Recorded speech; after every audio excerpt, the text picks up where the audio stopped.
Quiero compartir con ustedes un tema que es apasionante y que de hecho es motivo de muchas consultas, y es cuando los pacientes tienen sobrepeso siempre piensan si tienen un problema de tiroides. La glándula tiroidea se encuentra en la parte anterior del cuello, la podemos palpar muy fácilmente con nuestros dedos y podemos detectar si tiene nodulaciones.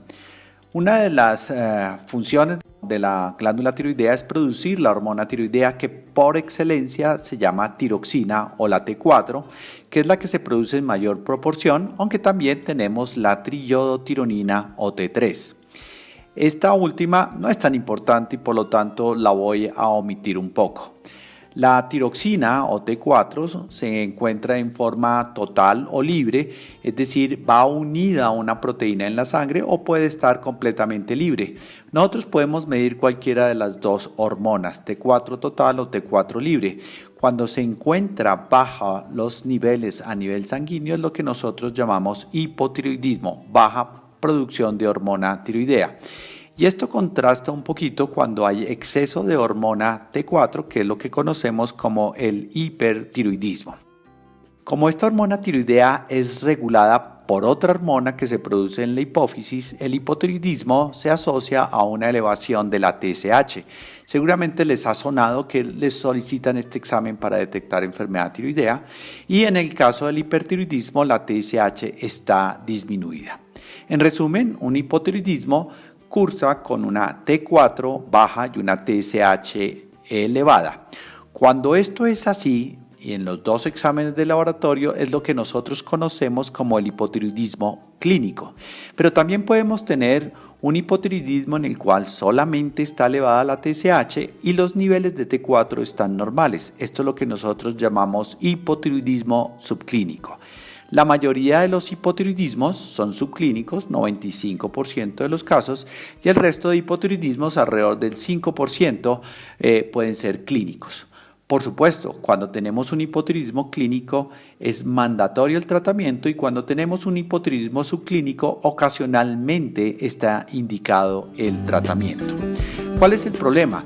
Que la disfunción tiroidea se ha asociado a obesidad, básicamente cambios en el peso y en la composición. Digamos que la temperatura corporal disminuye y el gasto energético disminuye. Esto ha llevado a pensar entonces que los trastornos de la tiroides, básicamente su hipofunción, el hipotiroidismo, se asocia a obesidad. Sin embargo, les traigo 3 artículos. Este primero, que es publicado en un journal de pediatría y por lo tanto es de niños, los cuales recibieron hormona tiroidea y no notaron que hubo ningún cambio en su índice de masa corporal.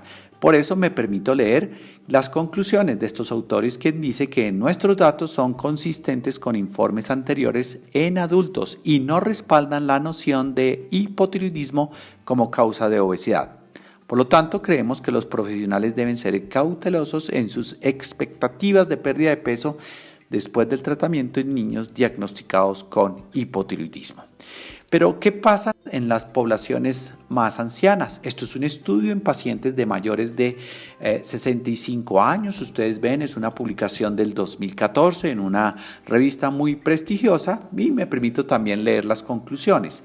Nuestros datos sugieren que el hipotiroidismo subclínico no representa un factor de riesgo independiente para el aumento de peso en hombres y mujeres de 65 años o más, y nuestros hallazgos no respaldan el tratamiento del hipotiroidismo subclínico para prevenir el aumento de peso o tratar la obesidad de los ancianos.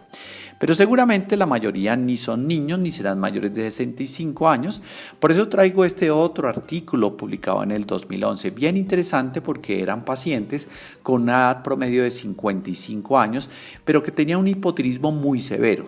Digamos que consideramos que un hipotiroidismo es leve, por ahí en 10, pero estos eran de 102, era realmente muy severo.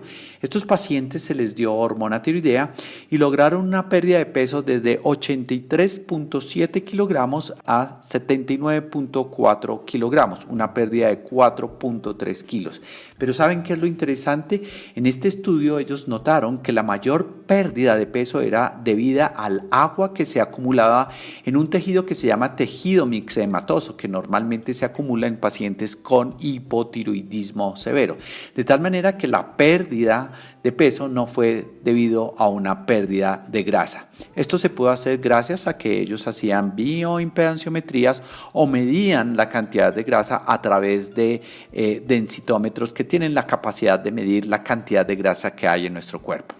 Al final pareciera que el hipotiroidismo no es una causa importante de obesidad, pero pareciera que cuando los pacientes son obesos hay un ligero aumento de la TSH que nos hace pensar que estos pacientes son hipotiroideos cuando realmente es un fenómeno que hasta ahora se está estudiando.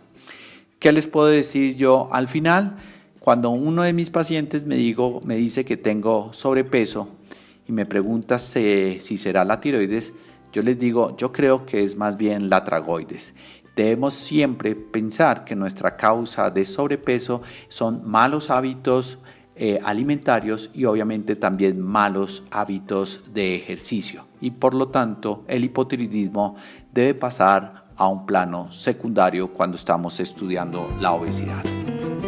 Con evidencia científica, nuevamente el doctor Jorge Castillo les habló desde la ciudad de Bogotá.